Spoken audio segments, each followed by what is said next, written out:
How to enable family sharing on Steam. Hey everyone, in this video I'll show you how to enable family sharing on Steam. This feature allows you to share your game library with family members and friends. Let's get started. First, launch the Steam client on your computer and log into your account. In the top left corner of the Steam window, click on Steam and select Settings from the drop-down menu. In the Settings window, look for the Family tab on the left side. Click on it to access family sharing options. Under Family Sharing, check the box that says Authorize Library Sharing on this computer. This allows your library to be shared with accounts on this device. Next, click on Manage Family Sharing Settings, and here you can see the accounts that are eligible to access your library.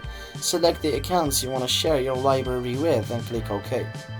For family members or friends to access your library, they'll need to log into their Steam account on the same computer. Once logged in, you can see your shared games in their library.